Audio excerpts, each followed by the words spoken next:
오늘의 주요 뉴스입니다. 문다의 문준용 모친께서 정치질을 하고 계셔 논란입니다. 김정숙이 국제백신연구소가 150여 개국 6천여 명을 상대로 실시하는 제20차 국제백신학 연수과정의 개회식에 영상 축사를 보내 다양한 백신의 개발과 충분한 공급이 무엇보다 시급하다고 말했습니다. 김정숙은 또 유례없이 빠른 속도로 개발된 백신 덕에 국제사회는 코로나 종식이라는 희망을 갖게 됐지만 백신은 모든 나라, 모든 사람에게 공평하게 보급되지 않고 있다고 본인이 마치 대통령인 것처럼 말했습니다. 정의당이 충청권 지역 순회 경선에서 방역 지침을 위반했다는 혐의로 더불어민주당 송영길 대표를 고발하기로 했다고 밝혔습니다. 정의당은 바로 오늘 안전 및 예방 조치를 하지 않은 집회를 개최 진행하는 등 감염병 예방법을 위반한 혐의로 송영길 더불어민주당 대표를 서울 영등포 경찰서에 고발할 계획입니다. 홍준표 국민의힘 대선 경선 후보가 후보 중 처음으로 강원도를 위한 공약과 대북 정책을 밝혔습니다. 홍준표 후보는 박정희 대통령이 살아계실 적에 강원도를 통해서 크루즈 여행을 하는 기점을 삼는 게 옳지 않느냐 해서 동해에 항구를 구축한 것이라며 크루즈 관광 산업을 육성하겠다고 말했습니다. 대북 정책에 대해서 홍 후보는 이승만 시대의 대북 정책은 반공주의, 박정희 시대는 성공주의, 노태우 시절에는 북방 정책, DJ, 노무현은 햇볕 정책이었고 문재인 정부의 대북 정책은 햇볕 정책 3기라고 주장하지만 일방적으로 북한을 추종하는 종북 정책이라고 비판하면서 대통령이 되면 대북 정책을 첫째, 상호불간섭주의 천명, 둘째, 체제 경쟁주의로 바꿀 것이라고 말했습니다. 청와대가 왕이 중국 공산당 외교부장의 방안을 한중 간 긴밀히 협의해 오고 있다며 구체적인 계획이 나오는 대로 발표할 예정이라고 밝혔습니다. 왕위의 방안이 성사된다면 왕위가 문재인을 만나 시진핑의 방안 여부를 논의할 수 있다는 관측이 제기됩니다. 한마디로 왕위는 문재인과 같은 급이고 시진핑은 문재인보다 높은 위치라는 분석입니다. 아프가니스탄을 재장악한 이슬람 무장 조직 탈레반이 SBS와의 인터뷰에서 한국 대사관을 다시 열어달라고 요청했습니다. 수아일 세한 탈레반 대변인은 탈레반이 노획한 미군 무기를 북한에 판매할 수도 있다는 우려에 대해 그럴 일은 없다라며 미군이 놓고 간 무기는 우리 자신을 위해서 필요한 무기라고 밝혔습니다. 이상으로 오늘의 주요 뉴스였습니다.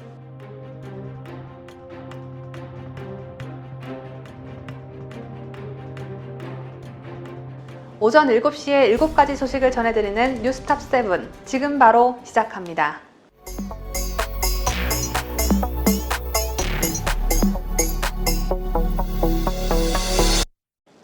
시청률이 저조한 관계로 광고 수입이 감소한 공영방송 KBS는 현재 국민들에게 받아내는 수신료를 월 2,500원에서 3,800원으로 인상하는 방안을 추진 중이죠. 이렇게 국민의 돈을 더 많이 받아내야겠다는 KBS가 방만한 경영을 개선하려는 자구 노력은 전혀 하고 있지 않아 논란입니다. 수신료 인상을 추진 중인 KBS가 80억 원이 넘는 골프, 콘도 회원권을 보유하고 있는 것으로 나타났습니다. 어려워 죽겠다는 KBS가 골프 회원권은 수십억 원치나 사놓고 수신료를 올리겠다니 참 기가 잘 노릇이 않을 수 없습니다. 어제였던 6일 국회 과학기술정보방송통신위원회 소속 국민의힘 허은하 의원이 공개한 2020년도 KBS 결산 승인안 검토 보고서에 따르면 KBS는 84억 5천만 원 상당의 골프, 콘도 회원권을 보유하고 있습니다. 골프 회원권은 경기 용인시 88cc 2개 구자로 2003년과 2013년에 각각 매입했습니다. KBS가 2016년부터 최근 5년간 이 회원권으로 골프 라운딩을 한 횟수는 74회입니다. 국회 과방위가 작성한 이 보고서는 국민의 수신료로 운영되는 공영방송이 일부 직원만 혜택을 누릴 수 있는 회원권을 보유할 필요성이 있는지 의문이 있다면서 KBS는 광고부서의 판촉 업무 목적을 위해 광고국장 등 기명 4인으로 매입했고 자격 없는 자가 이용할 수 없도록 관리하고 있다고 하지만 광고 영업 목적이라는 설명은 KBS가 재원 중 수신료의 비율을 확대하려고 하는 것과는 부합하지 않는다고 지적했습니다. 얼마나 놀고 먹고 하려는 건지 콘도 회원권의 경우 KBS가 보유한 구자는 7개 리조트 총 397개에 달합니다. 보고서는 KBS 직원 수 4,400명에 비해 회원권을 과도하게 보유하고 있다며 매년 콘도 사용 인원도 감소하는 추세인데 직원들의 사용률은 일부 콘도와 성수기에만 집중되고 있는 상황이라고 지적했습니다. 보고서는 또 KBS의 방만 경영에 대한 지적이 계속되는 상황에서 골프 회원권이나 과도한 규모의 콘도 회원권을 보유하는 것은 국민의 눈높이에 맞지 않으므로 개선이 필요하다고 밝혔습니다. KBS 수신료와 전기료 분리 징수가 빠른 시일 내에 이뤄져야 할 것으로 보이는데요. KBS는 그렇지 않아도 코로나 때문에 힘들어진 국민의 돈 야금야금 빼내갈 생각하지 말고 그렇게 힘들면 골프 콘도 회원권 처분이나 하길 바랍니다.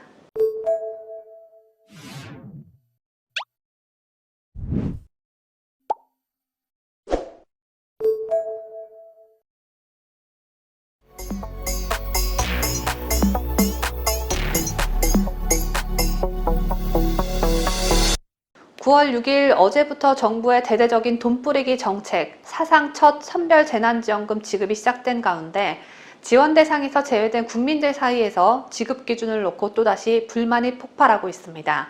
재산세나 금융소득 상환과 같은 재난지원금 탈락 기준을 두고는 있지만 1차적으로 본인 부담 건강보험료 기준을 충족하지 못하면 소용이 없기 때문입니다. 단 1,000원 차이로 못 받는 사례도 있다고 하니 이런 국민들은 분통이 터질 만도 하겠죠. 특히 정부는 고가 아파트를 보유한 사람들을 재난지원금 지급 대상에서 제외하려는 목적으로 컷오프 기준을 도입했는데 이 기준이 오히려 갈등을 증폭시키는 주요 원인이 되고 있습니다. 소득 하위 88%를 대상으로 국민지원금 신청이 6일 시작되면서 이날 인터넷 커뮤니티 등에는 여러 불만의 목소리가 터져나왔습니다. 대표적으로 나보다 비싼 집에 살고 있는데 외벌이 가정은 재난지원금을 받고 맞벌이인 나는 재난지원금을 못 받는다 식의 불만입니다. 3년 전 영혼까지 끌어모은다는 뜻의 이른바 영끌을 해서 서울에 집을 장만한 A씨는 3인 가구의 외벌이로 건보료 기준을 충족해 재난지원금 75만 원을 받을 수 있다는 알림을 받았습니다. 그러나 서울에 전세로 살고 있는 B씨는 A씨와 같은 3인 가구임에도 불구하고 맞벌이로 소득 기준을 초과해 재난지원금 지급 대상에서 제외됐습니다. 정부는 재산세 과세 표준이 9억 원을 초과하거나 이자, 배당 등 금융소득이 2천만 원을 넘으면 소득 기준을 충족하더라도 지급 대상에서 제외하도록 하고 있습니다. 다만 아파트 한 채를 기준으로 재산세 과세 표준이 9억 원을 넘으려면 공시가격의 공정시장 가액 비율 60%를 곱한 가격이 9억 원이 돼야 하기 때문에 웬만큼 높은 시가의 주택이 아니면 컷오프 대상에 해당하지 않습니다. A씨의 경우 3년 만에 아파트가 수억 원이 올랐더라도 재산세 과표가 9억 원이 넘지 않아 재난지원금을 받게 되는 경우였습니다. 일각에서는 재난지원금 지급 대상자와 대상에서 제외된 사람들 사이에서의 갈등 양상도 나타나고 있습니다. 한 커뮤니티에서는 미지급 대상자들이 받은 공지를 직접 캡처해 올리자 좋은 데 사시네요. 돈 많다고 자랑하나 이런 댓글이 올라왔습니다. 미지급 대상자의 경우 미지급 사유로 재산세 과세 표준 기준 초과나 보험료 기준 초과라는 안내가 나오는데 네티즌들이 이를 보고 민감하게 반응하는 것입니다. 또 친구한테 재난지원금을 받느냐고 물어보면 혹시 신뢰가 되는지 등에 대한 질문이 인터넷 커뮤니티에 속속 올라왔습니다. 재산세 기준 초과로 상위 12%에 해당하는 사람이 친구에게 너희 집은 지원금을 받냐고 물어보면 재산이 얼마냐, 소득이 얼마냐라고 물어보는 것과 마찬가지가 될 수 있다는 이야기입니다. 반대로 지급 대상자들 사이에서는 미지급 대상자에게 나는 지원금을 받는다고 말하기가 꺼려진다는 반응도 많습니다. 단돈 1,000원 차이로 지원금을 못 받는 사람에게 나는 지원금을 받는다고 말하기가 괜히 미안해진다는 것입니다. 건강보험료는 비슷하게 내고 누구는 빵원, 누구는 25만 원 이렇게 차이가 나니 의도치 않게 미안한 마음이 생길 수밖에 없는 것이죠. 독립해서 사는 청년의 경우 은퇴를 앞둔 아버지와 주소가 같은 상황이어서 아버지의 월급 때문에 본인이 지원금을 받지 못한 사례도 있습니다. 반대로 지원금을 받는 경우 연봉 1억 원이 넘는 대기업 직원인데 지원금을 받게 돼 다행이라는 반응도 나와 지급 기준 문제는 당분간 계속될 것으로 보여집니다. 이에 따라 이의신청 절차에 대한 문의도 덩달아 늘어날 것으로 보여지는데요. 국민권익위원회는 오는 11월 12일까지 국민신문고 온라인 홈페이지와 읍면동 주민센터를 통해 국민지원금 이의신청을 접수받는다고 합니다. 아마도 이의신청 폭주가 예상됩니다. 강상모 동국대 경제학과 교수는 하위 30%에게만 지원금을 지급했다면 같은 예산으로 1인당 75만 원씩 줄 수 있었다며 애초 다수의 사람에게 적은 돈을 지원하는 것이 좋을지, 필요한 사람에게 많이 지급하는 것이 맞는지 사회적 합의가 있었어야 했다고 지적했습니다.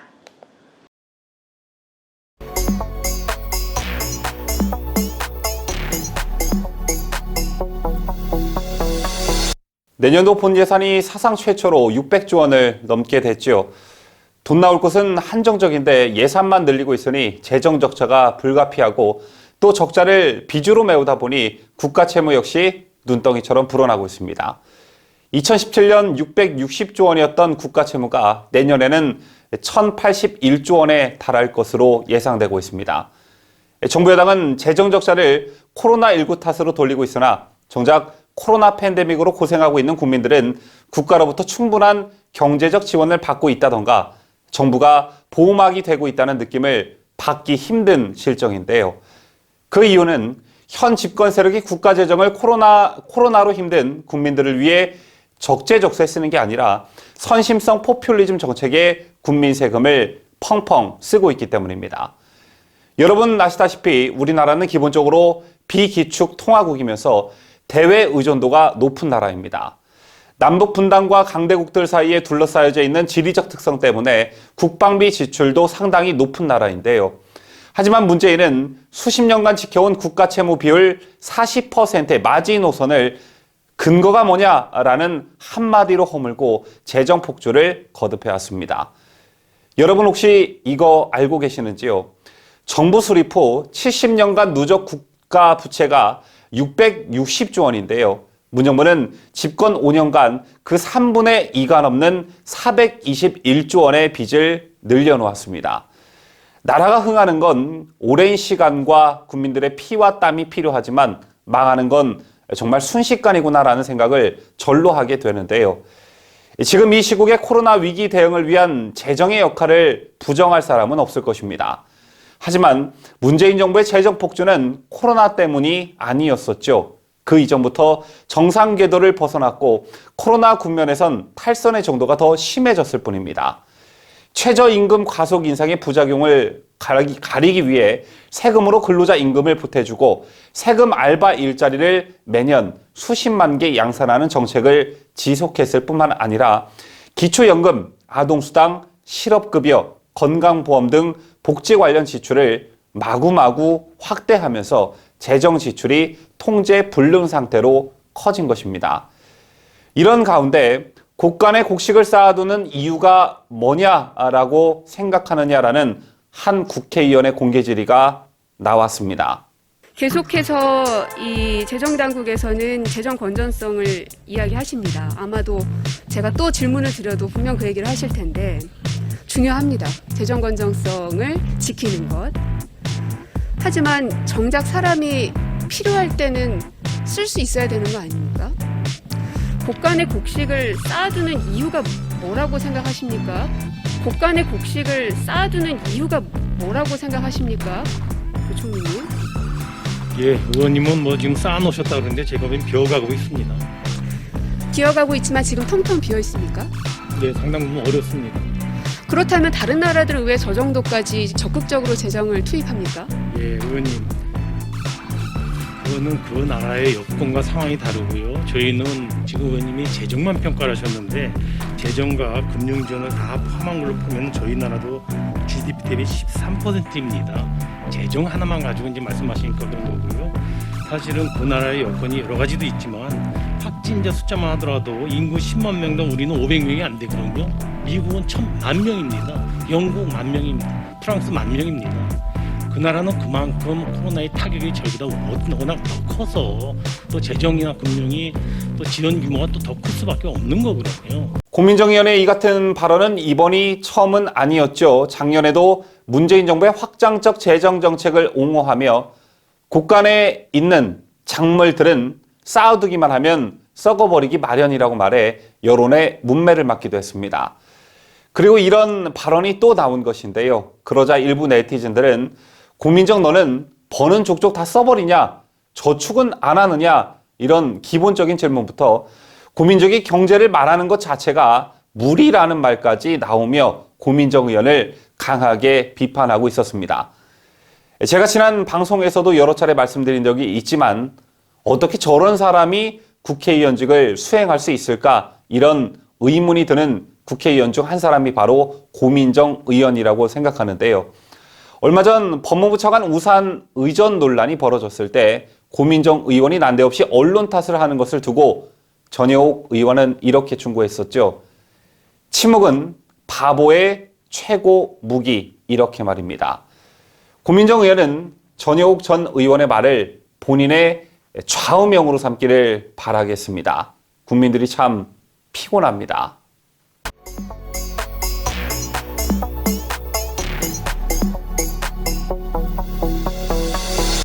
돈을 뿌려 국민의 마음을 홀리고 북한을 사랑하는 데 있어서 문재인에게 절대 뒤처지지 않는 이재명 경기도지사가 대통령이 되면 강원도를 특별자치도로 만들고 북한과의 왕래를 간소화하겠다고 말해 충격을 주고 있습니다. 이재명이 충청 경선에서 압승을 거둔 이후 강원도 지역 맞춤형 공약 발표로 대세론 굳히기에 나선 모습인데 이자가 또 누구 돈으로 이러려는 걸까요? 이재명 본인 재산으로 한다는 거 절대 아니죠. 당연히 국민 혈세로 자신만의 대북 정책을 펴나가면서 강원도도 발전시켜주겠다라는 의미인데 이 시국에 북한과의 왕래를 간편하게 했다간 다들 총 맞아 죽게 생겼습니다. 이재명은 6일 강원도를 찾아 2008년 이후 닫혀버린 금강산 관광의 문을 최대한 빠르게 다시 열겠다면서 금강산 관광 재개를 시작으로 남과 북 모두에게 이익이 되는 실용적 대북 정책을 통해 남북 상생을 추구하겠다고 말했습니다. 첫째로 강원도를 평화특별자치도로 만들겠습니다. 강원도가 남북 평화 시대를 선도하는 지역으로 성장할 수 있도록 강원 평화특별자치도 설치법 제정을 적극 추진하겠습니다. 평화경제특별구역을 지정하고 특구에 기반시설을 우선 지원하는 방안을 마련해서 왕래와 교육의 절차를 간소화하겠습니다. 또한 2024년 개최를 앞둔 강원 동계 청소년 올림픽의 남북 공동 개최도 적극적으로 지원해서 평창 동계 올림픽에 이어서 다시 한번 남북 평화의 상징 강원도를 만들겠습니다. 강원도를 평화특별자치도로 만들겠다고 밝힌 이재명은 강원도를 다시 한번 도약시키겠다며 특구의 기반시설을 우선 지원하는 방안을 마련해 북한과 왕래와 교역의 절차를 간소화하겠다고 강조했습니다. 이재명은 기자간담회에서 대북정책에서 문재인 정부와 차별화된 전략이나 정책이 있느냐는 물음에 굳이 그렇게 차별화해야 될 것도 발견하기 어렵다고 일축했습니다. 그러면서 같은 민주당 뿌리에서 나온 것이고 철학과 가치를 같이 해야 하기 때문에 기본적으로 같을 수밖에 없다고 말했습니다. 이재명이 반문이라고 할지언정 북한을 생각하는 마음은 문재인과 조금의 오차도 없어서 같은 민주당 뿌리라는 이재명의 말에 깊은 동감을 하는 바입니다. 금강산 관광 재개와 관련해선 이재명은 북한이 조건 없이 열겠다고 했을 때가 기회였을 것 같다. 물론 여러 가지 사정이 있을 것이라며 세상 일이라고 하는 것이 우리 마음대로 되는 것은 아니기 때문에 소통 통로를 최대한 확보하고 주변 이해관계국을 설득하는 방법을 찾아야 할 것이라고 말했습니다. 2008년 이후 닫혀버린 금강산 관광의 문을 최대한 빠르게 다시 열겠습니다. 금강산 관광 재개를 시작으로 남과 북 모두에게 이익이 되는 실용적인 대북 정책을 통해서 남북 상생을 추구하겠습니다. 금강산 관광 재개, 이인영 통일부 장관도 여러 차례 언급한 바 있지만 현실성이 한참 떨어지는 어린 반푼어치도 없는 얘기이죠. 2008년 7월 관광객 박광자 씨가 북한 초병의 총격에 사망한 사건 이후 북한은 사과는커녕 재발 방지 약속 또한 없었습니다. 또 김정은은 독자 개발 의지를 드러내며 우리가 우리 돈으로 만든 시설의 철거 지시를 내린 바 있습니다. 이재명은 부디 문재인처럼 헛발질하려는 수작 부리지 말고 헛된 꿈에서 깨어나 현실을 직시하길 바랍니다. 아울러 우리 국민들은 문재인만큼 아니 문재인보다 더 많은 국민 혈세를 북한을 위해 쓰려고 하는 이재명이 청와대에 입성하지 않도록 현명한 판단을 내려주시길 간절히 바랍니다.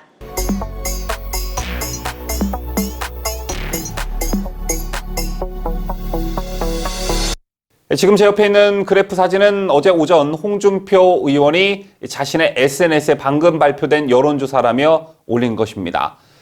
보시다시피 국민의힘 대선 후보 적합도에서 홍준표 후보가 윤석열 후보를 오차 범위 내에서 앞지르며 1위를 차지했는데요.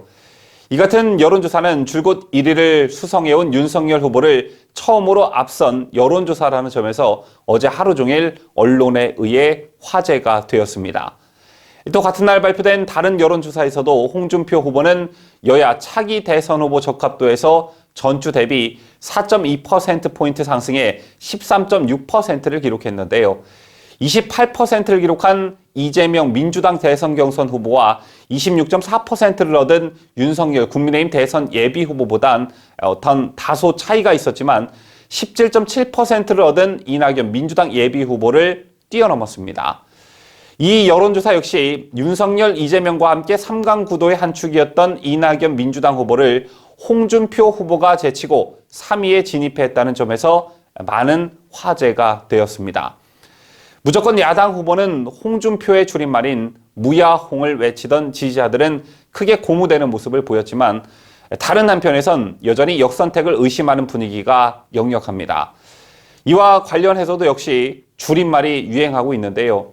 홍준표가 나오면 땡큐의 줄임말인 홍나땡이라던가 민주당 지지층이 선택하는 야권 후보는 홍준표, 즉 민야홍이라는 유행어도 동시에 유행하고 있습니다. 이처럼 홍준표 후보의 상승세를 두고 역선택 논란이 계속해서 이어지고 있는데요.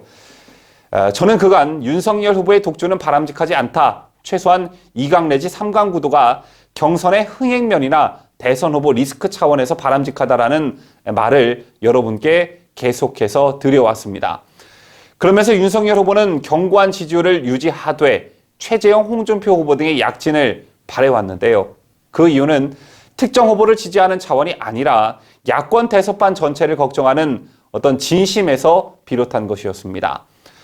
그런데 최근 홍준표 후보의 언행과 지지율 속에 고스란히 데이터로 나타나고 있는 역선택의 정황들을 보면 야권 후보 투톱 자체가 그리 반갑지만은 않은 게 사실인데요. 민주당이 재집권을 희망한 응답자들이 국민의힘 홍준표 예비 후보를 대거 지지한 것으로 나타났다던가 문재인의 국정 지지도 조사에서 문재인이 잘한다고 응답한 층에서 홍 후보의 지지율이 높게 나온다던가 하는 여론조사들이 꾸준히 나오고 있기 때문입니다. 이들이 실제 대선에서 야권 후보에게 투표할 가능성이 매우 적다는 점을 고려하면 이 같은 현상은 매우 걱정스러운 부분이 아닐 수가 없는데요.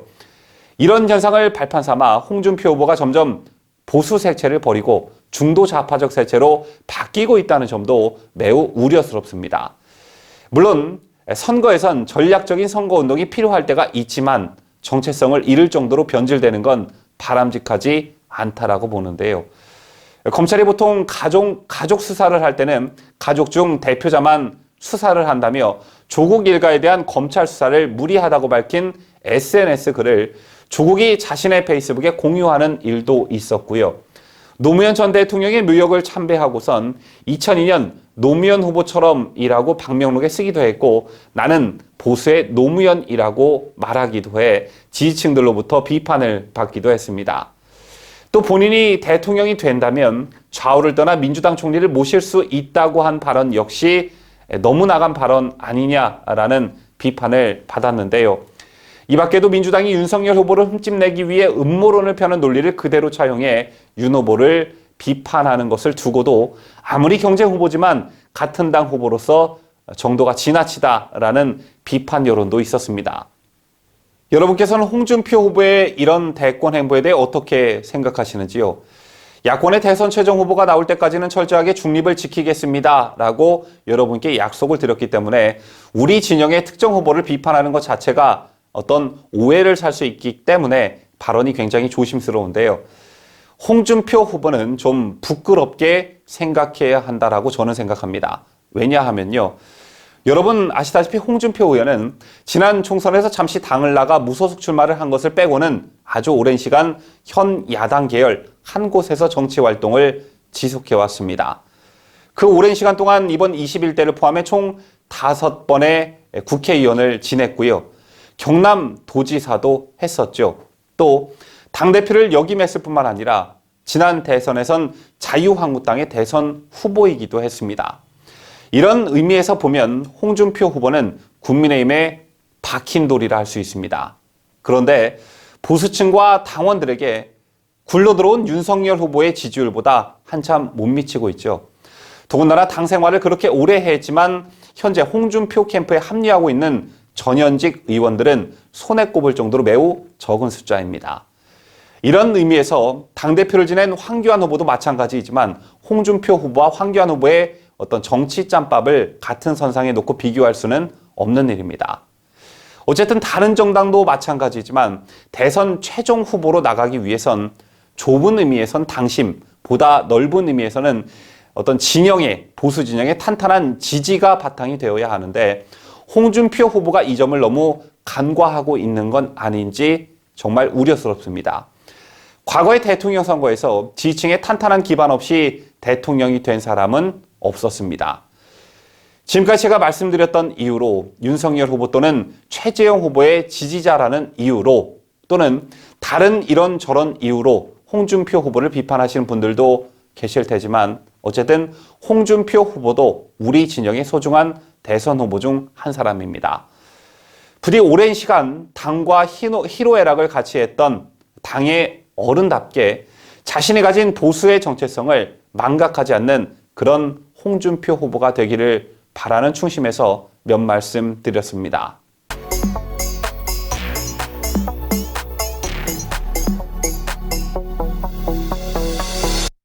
국민의힘이 민주당 지지자들을 여론조사에서 제외하는 이른바 역선택 방지 조항을 대선 경선에 적용하지 않기로 최종 결정하면서 정점으로 치닫던 후보 간 갈등은 일단 봉합됐습니다. 하지만 절충안으로 본선 경쟁력을 묻기로 한 것을 두고도 홍준표, 유승민 후보 등이 불만을 표시하고 있어 불씨가 완전히 꺼졌다고는 볼 수 없는데요. 어쨌든 국민의힘 대선 경선 버스는 출발했고 추석 연휴 전인 9월 15일 실시하는 1차 컷오프에서는 후보 4명을 걸러서 8명으로 압축할 예정이고요. 다음 달 10월 8일 2차 컷오프에서는 4명이 또 걸러져 최종 4명만 남게 됩니다. 이 최종 후보 4명에 누가 들어갈지를 예상하는 건 그닥 어려운 일이 아닌데 우선 윤석열, 홍준표, 유승민 후보가 특별한 이변이 없다면 최종 4명에 들어갈 것 같고 마지막 한 명을 두고 최재형 후보냐 원희룡 후보냐의 싸움이 될 것으로 보여지는데요. 이에 따라 각 후보 캠프 전략에도 차이가 있어 보입니다.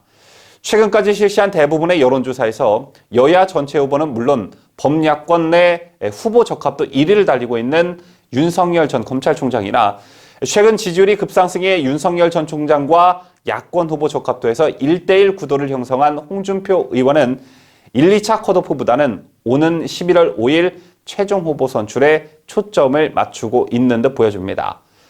반면 3, 4위 자리를 놓고 엎치락뒤치락하고 있는 최재형 전 감사원장과 유승민 전 의원, 원희룡 전 제주지사의 경우 4위권 진입에 사활을 거는 모습이 역력한데요. 특히 최재형 전 원장이나 원희룡 전 지사는 차기 대선을 위해 임기를 중도 사퇴하고 국민의힘 경선에 뛰어든 터라 최종 후보 4명에 들지 못하면 정치적 타격이 만만치 않을 것으로 보여집니다. 이 중에서도 최재형 전 감사원장은 당초 기대했던 것과는 달리 지지율에서 뚜렷한 어떤 변곡점을 맞지 못하고 있습니다. 여야 후보를 통틀어 조사한 여론조사에서도 그렇고 범야권으로 범위를 조금 더 좁혀 조사한 결과에서도 두각을 드러내지 못하고 있는데요. 여기에 대해 윤석열 전 총장보다 먼저 당에 들어왔지만 전현직 의원의 캠프 합류라는 측면에서도 윤석열 캠프에 크게 뒤처지고 있는 상황입니다. 실제 당초 최재형 캠프 정책총괄을 맡았던 박수영 의원도 캠프를 떠나 외곽에서 돕겠다는 의사를 전한 것으로 알려졌고요. 지난 8월 6일 민주당 탈당 후 최재형 공개 지지를 선언했던 오재세 전 의원도 발길을 돌려 결국 윤석열 캠프에 합류했습니다. 그렇다면 당초 흠결 없는 후보로 불리며 기대를 한몸에 받았던 최재형 후보가 속된 말로 안 뜨는 이유가 무엇일까요? 그 이유에 대해 최재형 캠프 사람들은 이런 판단을 내리고 있었습니다. 먼저 김영우 캠프 상황실장은 지지율 부진 원인으로 공식 대선 출마 기자회견을 지지율을 반등시킬 수 있는 기회로 삼지 못한 점을 꼽았는데요. 당시 최 전 원장은 기자들의 몇몇 질문에 공부하겠다고 답하면서 여야 대선 주자들로부터 준비 안 된 후보라며 집중 공격을 받은 바 있습니다. 앞으로 공부하겠다는 프레임에 걸리면서 그 여파가 아직까지 있는 듯하다고 김영우 상황실장은 분석했고요. 박대출 캠프 전략총괄 본부장은 대중들이 대선 후보들에게 기대했던 단호함, 결연함을 보여주는 데 있어서 미흡한 부분이 있었다고 평가했는데, 이는 반문이라는 일종의 아젠다를 윤석열 후보가 먼저 차지하면서 최재형 후보가 빛을 보지 못했다라는 분석의 일환인 것 같습니다. 또 캠프에서 공보특보를 맡고 있는 천하람 특보는 강성 보수 성향 지지자들이 좋아할 만한 발언들을 많이 했다고 평가했는데요. 때문에 중도층 중에서도 여성 표심을 겨냥한 공약을 내놓자는 얘기가 캠프 내부에서도 많이 나오고 있다고 전했습니다. 최재형 캠프 관계자들의 발언 어떻게 보셨습니까? 제가 감히 첨언을 하자면 최재형 후보가 정치 참여를 한 지 2달이 지났지만 아직 뚜렷한 무언가를 보여주지 못하고 있다, 이렇게 보는데요. 최재형 후보는 마음껏 실력을 펼칠 수 있는 나라, 시장 경제 원리가 제대로 작동하는 나라를 만들겠다며 몇 가지 정책 비전을 언급했지만 원론적인 수준에 그쳤고요. 최 전 원장은 세부적인 국정 현안에 대한 질의에는 지금 말할 상황이 아니다, 공부를 더 열심히 해서 말하겠다, 준비가 안 된 점을 인정한다 등의 그런 답변들을 내놓기도 했습니다. 솔직한 면에 후한 점수를 주는 분들도 계시겠지만 준비가 되지 않은 후보, 과연 최재형이 대통령이 되면 어떤 나라를 만들지 상상하기 어렵다는 분들도 많이 계십니다. 또 흠결이 없는 후보라는 점이 오히려 마이너스 효과가 되고 있지 않나, 이런 생각도 해보는데요. 이건 또 무슨 말이냐. 여권의 이재명, 야권의 윤석열 후보 같은 경우엔 그게 좋은 것이 됐던 나쁜 것이 됐던 여러 가지 논란으로 언론의 노출 빈도가 상당히 높습니다. 그런데 속된 말로 까일 게 없는 최재형 후보는 그들에 비해 언론 노출 빈도, 이슈의 중심에 서지 못하고 있는 게 사실이죠. 그렇다고 홍준표 후보처럼 최재형 후보가 입담이 뛰어난 것도 아니기 때문에 이슈 메이커가 되지 못하고 있습니다.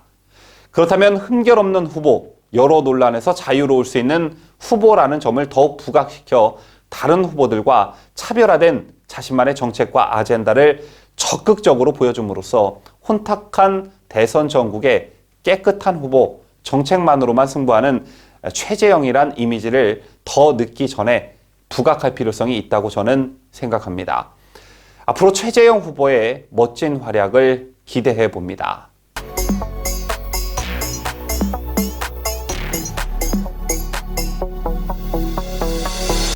어제 국회 법사위에선 국민의힘 윤석열 후보가 검찰총장 시절 고발을 사주했다는 여권의 일방적 의혹과 관련해 긴급 현안 질의가 진행됐습니다.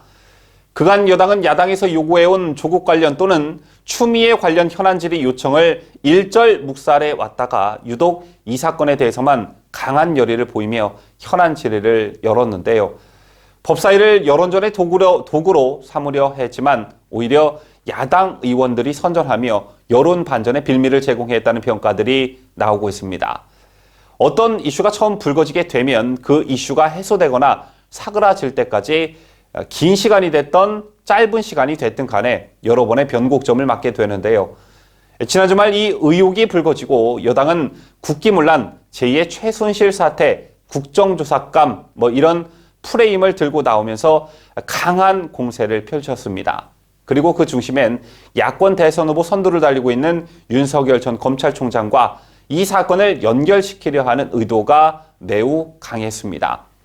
때문에 이 의혹을 민주당에선 윤석열 청부고발 사건, 윤석열 고발사주 의혹 이렇게 처음부터 명명한 것인데요. 그런데 어떻게 된 것인지 이 의혹과 윤석열 전 검찰총장이 아무런 관련이 없다는 것이 하나씩 밝혀지고 있는 분위기입니다. 그 중심엔 국민의힘 김웅 의원이 있는데 이건 조금 이따가 자세하게 말씀드리기로 하고 먼저 어제 법사위에서 장제원 의원의 발언부터 들어보시겠습니다. 그 뉴스버스라는 매체에서 김웅 의원과 전화한 녹취록을 오늘 공개를 했어요. 그래서 김웅 의원이 좀 잘못이라는 인식을 가지고 전달했다, 이렇게 허무맹랑한 보도를 했습니다. 저는 이것이야말로 치졸한 보도라고 생각합니다. 뉴스버스에서 김웅 의원과 9월 1일 날 통화를 했지만 보시죠. 9월 1일 날 최초 통화를 했습니다. 이 통화 기록은 의도적으로 보도하지 않았습니다. 분명한 의도로 김웅 의원은 고발장은 자신이 만들었다. 손준성에게는 법리에 맞는지 한번 물어봤다. 최강욱 의원 페이북 글에 대해서 이건 공직법 위반이다. 내가 먼저 알아서 고발했다. 이렇게 증언을 하고 있는 최초의 녹취, 이거를 왜 보도 안 했는지 뉴스버스는 얘기해야 됩니다. 그래서 찌라시라는 겁니다. 이래서 날조였다는 겁니다. 이래서 공작이라는 겁니다. 뉴스버스 다 까십시오. 장난치지 말고. 여기에 부안해동하는 정치인들 분명히 사과해야 될 겁니다. 자, 여러분, 장제원 의원의 법사위 발언 보셨는데요. 좀 부연 설명을 드리자면 뉴스버스와 김웅 의원의 통화는 지난 1일과 2일 두 차례 이루어졌습니다.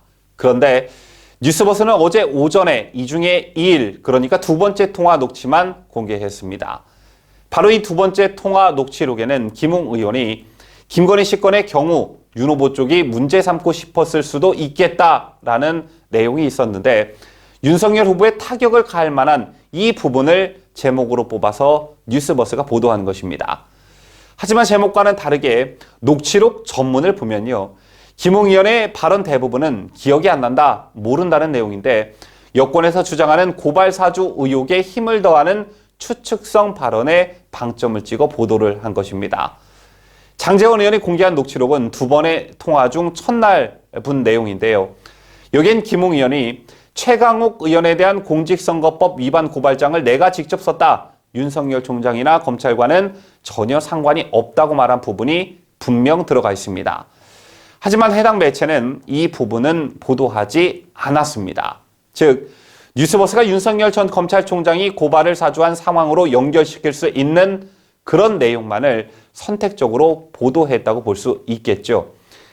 이렇게 해서 일단 뉴스버스라는 매체에 대한 신뢰도는 확 떨어졌습니다. 또 이번 의혹을 윤석열 전 총장과 연계시키려 했던 여권의 주장에도 커다란 흠결이 생긴 것인데요. 법사위에서 이러한 장제원 의원의 발언이 있고 난 뒤에 저녁 6시쯤 중앙일보는 김웅, 내가 최강욱 고발장 썼다.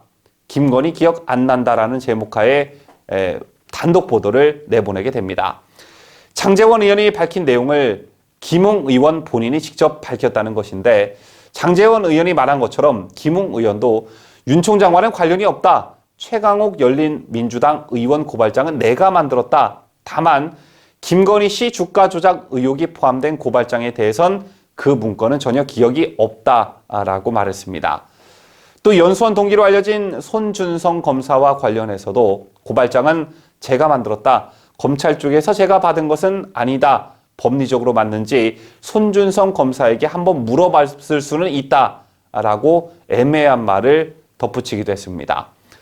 그렇다면 뉴스버스는 어떤 근거로 단독 김웅, 김건희 건 윤석열 쪽 입장에서 문제 삼고 싶었을 수도라는 자극적인 제목을 달아 보도를 했을까요? 뉴스버스 관계자는 김웅 의원이 처음에는 윤 전 총장과 관계가 없다. 고발장도 전부 자기가 썼다고 하다가 다음날 윤 전 총장 부인 김건희 씨가 포함된 4월 3일 고발장에 대해 물으니까 김 의원의 말이 바뀌었다라고 말했습니다. 이에 대해 김웅 의원은 송 검사나 검찰에서 해당 고발장을 작성했다는 사실을 확인해 준 것이 아니라 뉴스버스 측이 그러한 내용이 포함된 문건을 갖고 있다고 하길래 그건 검찰 측 입장이겠지라고 추정한 것일 뿐이라고 설명했습니다.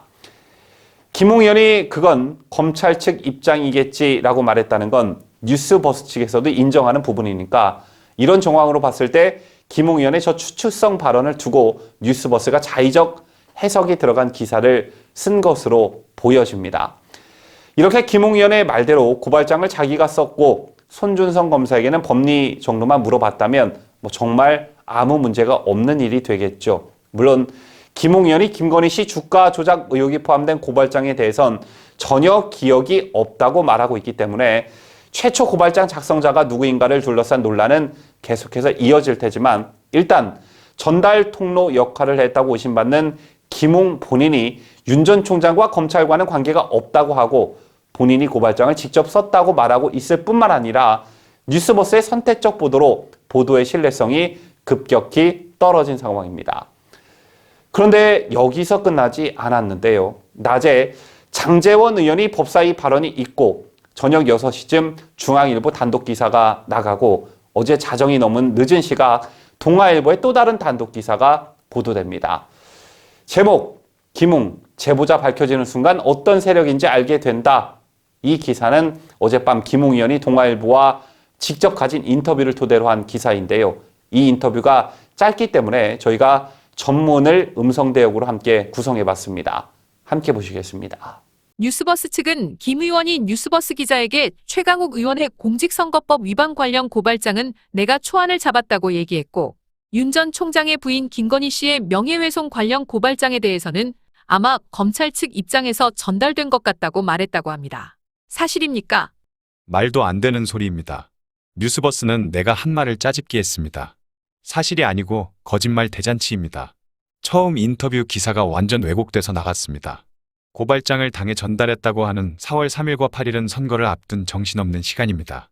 선거 막바지 때인데 차를 타는 이동 시간엔 무조건 잤습니다. 그런데 그 와중에 고발장을 보고 검토해서 보낼 정신이 있겠습니까? 그렇게 많은 자료가 왔는데 내가 그 바쁜 와중에 그걸 보고 적절 부적절 판단을 했겠습니까? 고발장을 내가 썼는지 전혀 기억이 안 나고 그것을 당에 전달한 것도 기억 안 납니다. 뉴스버스 측에 기사를 바꿔달라고 얘기했습니다. 나는 진짜 사실과 다른 것을 얘기해 본 적이 없습니다. 그렇다면 왜 보도가 그렇게 나간 건가요? 술에 취해 대구에서 서울 올라가던 중 자다가 갑자기 뉴스버스 기자 전화를 받았습니다. 나는 모르겠다라고 하다가 최강욱 의원 얘기에 내가 초안 잡아준 거 아닌가? 내가 작성했을 텐데라고 대답했습니다. 내가 오락가락했습니다. 그러고 나서 그런 걸 내가 받은 적이 있는지 확인을 해봐야겠다라고 했습니다. 술에 취해 자다가 전화를 받았는데 기자 질문이 훅 들어온 것입니다. 그런데 고발장을 내가 작성했을 텐데라는 그 부분만 기사에 나왔습니다. 보도에 유리한 것만 기사에 들어갔습니다. 최강욱 의원 고발장은 초안을 잡아줬다는 기억은 무엇인가요? 내 기억에 최 의원 건은 우리 당에서 제가 제일 먼저 문제 제기했습니다. 나는 누구에게 글을 써가면서 설명합니다. 그때도 문제의 쟁점을 볼펜으로 써서 전달한 것 같습니다. 그러고 나서 흐지부지되고 나는 잊어버렸습니다. 한참 뒤에 보니 지난해 8월에 우리 당에서 고발했더라고요.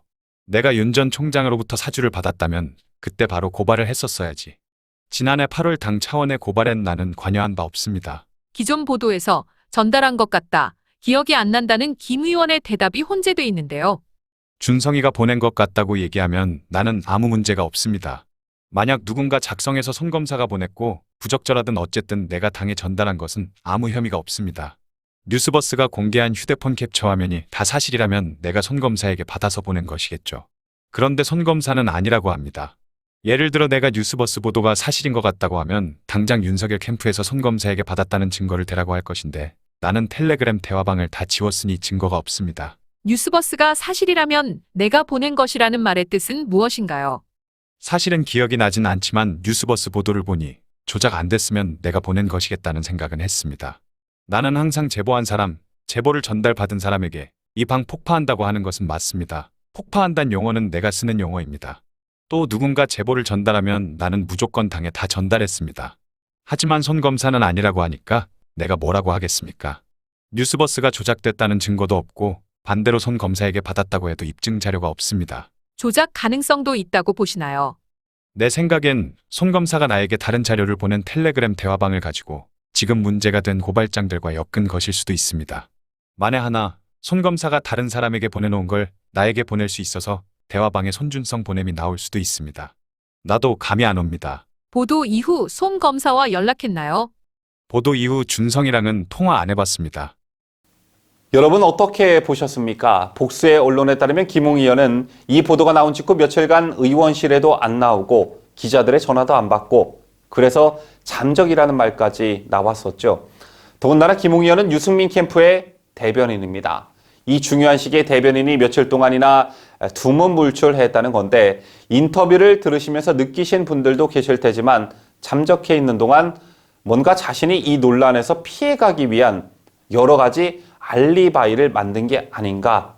그리고 그 알리바이가 완성된 후에 자기가 피해갈 어떤 그런 것을 만든 후에 언론과 단독 보도를 하면서 폭풍 인터뷰를 이어가고 있는 것이 아닌가 이런 느낌이 좀 드는데요. 여기에다가 사건 발생 초기부터 어젯밤 동아일보 기사까지 말이 너무 많이 바뀌고 있습니다. 김웅 의원은 이 동아일보와 인터뷰에서 제보자가 누군지 안다. 그 당시 내가 소통했던 사람은 한 사람밖에 없기 때문이라며 그 사람이 밝혀지는 순간 어떤 세력인지 알게 된다고 말했습니다. 아마 제 생각엔 김웅 의원이 언급한 어떤 세력에 대해 오늘 하루 종일 추궁이 이어질 테고 또다시 혼란에 빠지게 될 것 같은데요.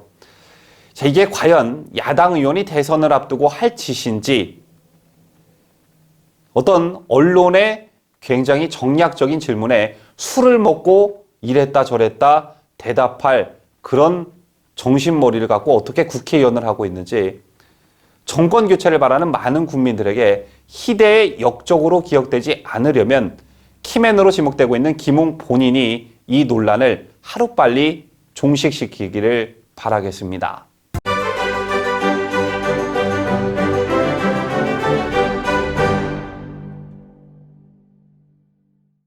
이상으로 저희가 준비한 뉴스를 모두 마치도록 하겠습니다. 지금까지 저는 자유대한민국을 수호하는 뉴스데일리 베스트 민앵커였고요. 끝까지 시청해주신 여러분 대단히 감사합니다.